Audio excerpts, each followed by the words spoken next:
بسم اللہ الرحمن الرحیم۔ السلام علیکم ورحمۃ اللہ وبرکاتہ۔ آج کی نشست میں ہم بات کریں گے تجارت اور کسب معاش کی اہمیت اور فضیلت۔ تجارت یعنی بزنس، کسب معاش یعنی انکم۔ بزنس اور انکم کی اہمیت اور فضیلت سے متعلق ہم بات کریں گے۔ معزز ناظرین، دنیا میں جتنے بھی انسان رہتے ہیں ہر ایک کی کچھ ضروریات ہیں۔ ایک ضروریات وہ ہیں جو سب میں مشترک یعنی کامن ہیں، جیسے روٹی، کپڑا، مکان۔ یہ تین ضروریات ایسی ہیں جو سارے انسانوں کے لیے ایکول ہیں، سارے انسان اس کی ضرورت مند ہیں۔ دوسری ضروریات وہ ہیں جو انسانوں کے درمیان مختلف ہو سکتی ہیں۔ بعض انسانوں کو اس کی ضرورت ہو سکتی ہے اور بعض انسانوں کو اس کی ضرورت نہیں ہوتی ہے۔ مختلف یعنی دونوں طرح کی ضروریات کو پورا کرنے کے لیے سارے انسان کوشش کرتے ہیں، طرح طرح کی کوشش کرتے ہیں۔ اسلام چونکہ ایک مکمل نظام حیات ہے تو اسلام کی بھی اس سلسلے میں تعلیمات ہیں۔ اب ہم دیکھتے ہیں کہ ضروریات کو پورا کرنے کے لیے، انکم حاصل کرنے کے لیے اسلام کا کیا نقطہ نظر ہے، اسلام کیا کہتا ہے۔ تو سب سے پہلے ہمیں یہ جاننا چاہیے کہ اسلام کے اس سلسلے میں واضح تعلیمات ہیں۔ قرآن کریم میں بھی اس بات کے اشارات ملتے ہیں اور احادیث میں بھی اس بات کے اشارات ملتے ہیں۔ قرآن کریم کی کئی آیتوں میں اللہ تبارک و تعالیٰ نے انسانوں سے کہا کہ انسانوں کو زمین میں رزق حاصل کرنا چاہیے۔ جیسے ایک مقام پر اللہ رب العزت نے کہا اعوذ باللہ من الشیطان الرجیم بسم اللہ الرحمن الرحیم وجعلنا النہار معاشا۔ دوسرے مقام پر اللہ تبارک و تعالیٰ نے کہا وَلَقَدْ مَكَّنَّاكُمْ فِي الْأَرْضِ وَجَعَلْنَا لَكُمْ فِيهَا مَعَائِشَ۔ یعنی اللہ تبارک و تعالیٰ نے انسانوں کو زمین پر آباد کیا اور انسانوں کے لیے زمین میں گزارے کے سامان رکھ دیے۔ اب انسانوں کے لیے کیا کرنا چاہیے؟ تو دوسرے مقام پر اللہ تبارک و تعالیٰ نے کہا وَابْتَغُوا مِن فَضْلِ اللَّهِ، یعنی اللہ تبارک و تعالیٰ کا فضل یعنی روزی تلاش کرو۔ ایک اور مقام پر اللہ تبارک و تعالیٰ نے کہا رزقا للعباد۔ ایک اور مقام پر اللہ تبارک و تعالیٰ نے کہا فَامْشُوا فِي مَنَاكِبِهَا وَكُلُوا مِن رِزْقِهِ۔ یہ آیتیں اور اس طرح کی بہت سی آیتوں سے یہ اشارات ملتے ہیں کہ انسان کو روزی روٹی حاصل کرنے کی کوشش کرنی چاہیے، کیونکہ اس کی ضرورت اس لیے بھی پیش آتی ہے کہ انسان کا جو مقصد ہے کہ اللہ تبارک و تعالیٰ کی عبادت کرنا، اگر انسان روزی روٹی کی کوشش کرے گا اور اس فکر سے اس ضرورت کو پورا کر لے گا تو اصل مقصد کی تکمیل میں انسان کو آسانی ہوگی۔ دوسری طرف ہم دیکھتے ہیں کہ کسب معاش یعنی انکم حاصل کرنے کے لیے احادیث میں کیا چیزیں ہیں، احادیث میں کیا اشارات ملتے ہیں۔ تو ایک حدیث کا مفہوم یہ ہے جس میں یہ کہا گیا ہے طلب الحلال فریضۃ بعد الفریضہ۔ اسی طرح یعنی اس کا مطلب یہ ہے کہ حلال انکم حاصل کرنا یہ بھی ایک فرض کا درجہ رکھتا ہے۔ اسی طرح دوسری حدیث کا مفہوم یہ ہے طلب الحلال واجب علی کل مسلم۔ اسی طرح ایک اور حدیث کا مطلب یہ ہے طوبی لمن طاب کسبہ، یعنی پاک مال پاک انسان کے لیے بہت اچھا ہے، خوشخبری ہے، یعنی خوشخبری ہے اس شخص کے لیے جس کی آمدنی، جس کی انکم پاکیزہ ہو۔ اسی طرح ایک اور حدیث میں اس بات کی ترغیب دی گئی ہے کہ انسان کو اپنے ہاتھوں کی کمائی کھانی چاہیے، انسان کو محنت کر کے کمائی حاصل کرنا چاہیے اور اسی کو استعمال کرنا چاہیے۔ تو یہاں تک ہم یہ نتیجہ نکال سکتے ہیں کہ انسان کو دنیاوی زندگی گزارنے کے لیے کئی طرح کی ضروریات پیش آتی ہیں۔ ان ضروریات کی تکمیل کے لیے اللہ رب العزت نے بھی اجازت دی ہے، قرآن میں بھی اس کی ترغیب ملتی ہے اور احادیث میں بھی اس کی ترغیب ملتی ہے۔ اب یہاں پر یہ سوال ہوتا ہے کہ ضروریات کی تکمیل کے کیا کیا ذرائع ہیں، یعنی انکم حاصل کرنے کے لیے کیا کیا سورسز ہو سکتے ہیں۔ تو اس سلسلے میں سورسز سے پہلے ہمیں یہ جاننا ہے کہ انکم حاصل کرنے سے متعلق تین باتیں قرآن کریم میں یا اسلام کے مزاج سے ثابت ہوتی ہیں۔ یہ بظاہر قرآن کریم میں وضاحت کے ساتھ نہیں ملیں گی۔ تین باتیں اسلام میں خاص طور پر ترغیب دی گئی ہے ان تین باتوں کی۔ سب سے پہلی بات یہ ہے محنت مزدوری کرے لیکن مانگے نہیں۔ یعنی روزی روٹی حاصل کرنے کے لیے ایک آسان طریقہ یہ ہو سکتا تھا کہ آدمی دوسروں سے مانگتا پھرے ہر ایک سے، تو اس کی قطعاً ترغیب نہیں دی گئی ہے، اس کی بہت زیادہ حوصلہ شکنی کی گئی ہے۔ تو اسلامی تعلیمات میں ایک اہم ترغیب اس بات کی ہے کہ انسان محنت مزدوری کرے اور مانگنے سے حتی الامکان پرہیز کرے۔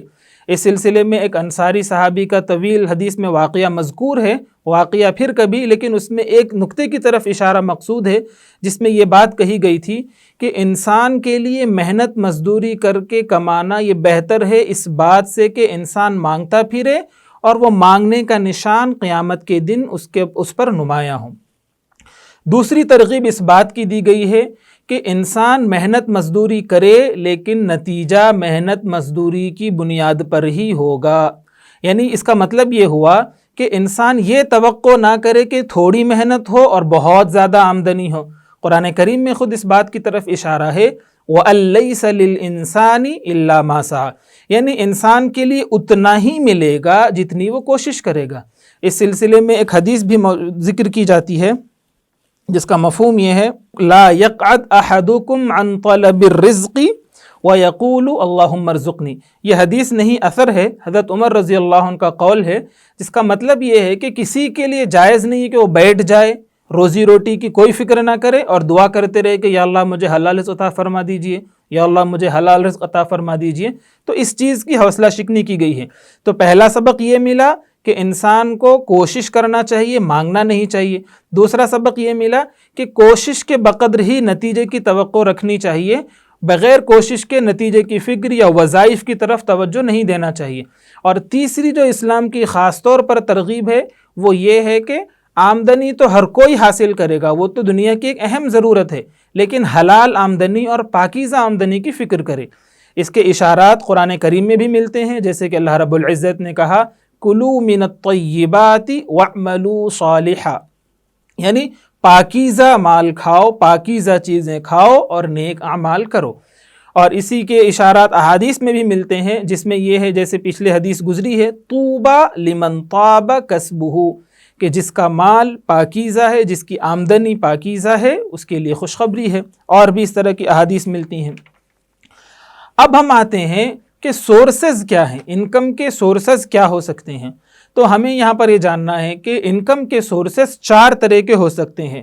پہلے نمبر پر تجارت، دوسرے نمبر پر زراعت، تیسرے نمبر پر ملازمت اجارہ، چوتھے نمبر پر صنعت و حرفت یعنی مینوفیکچرنگ، تجارت یعنی بزنس، فارمنگ زراعت یعنی فارمنگ، اجارہ یعنی ملازمت یعنی امپلائمنٹ، اور چوتھے نمبر پر ہے صنعت و حرفت یعنی مینوفیکچرنگ۔ تو یہ 4 بنیادی سورسز ہیں انکم کو حاصل کرنے کے لیے۔ اب انسان اپنی ضرورت کے لحاظ سے اور انسان اپنی صلاحیت اور قابلیت کے لحاظ سے کسی کو بھی اختیار کر سکتا ہے۔ یہاں پر ایک بات قابل ذکر یہ ہے کہ انسان کو حلال آمدنی، حلال انکم حاصل کرنے کے لیے جو بھی کوشش کرنا چاہیے اس کی فقہی حیثیت کیا ہے، یعنی فرض ہے یا واجب ہے یا حرام ہے یا مستحب ہے یا مباح ہے۔ تو اس کا مختصر سا جواب یہ ہے کہ ضروریات کے لحاظ سے مختلف ہو سکتے ہیں، کبھی فرض بھی ہو سکتا ہے، عام حالات میں مباح، کبھی مستحب، اور بعض صورتوں میں حلال آمدنی کی کوشش کرنا یعنی مال حاصل کرنے کی کوشش کرنا یہ حرام بھی ہو سکتا ہے۔ تو یہ انسان کی مختلف صورتحال کے لحاظ سے یہ چیز ہوگی۔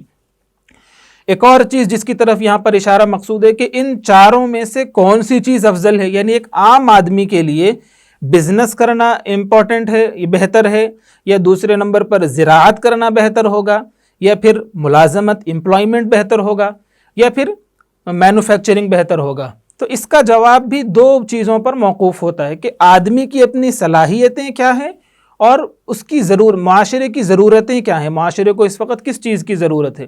تو عام حالات میں تجارت، بزنس افضل ہے، بزنس کرنا بہتر ہے۔ اور حضرت شیخ الحدیث شیخ زکریا رحمۃ اللہ علیہ نے کہا کہ ملازمت اس صورت میں افضل ہوگی، امپلائمنٹ اس وقت بہتر ہے جب دینی کاموں کے لیے امپلائمنٹ ہو۔ خیر، ہم یہاں یہ نتیجہ نکال سکتے ہیں کہ عام حالات میں تجارت بہتر ہے۔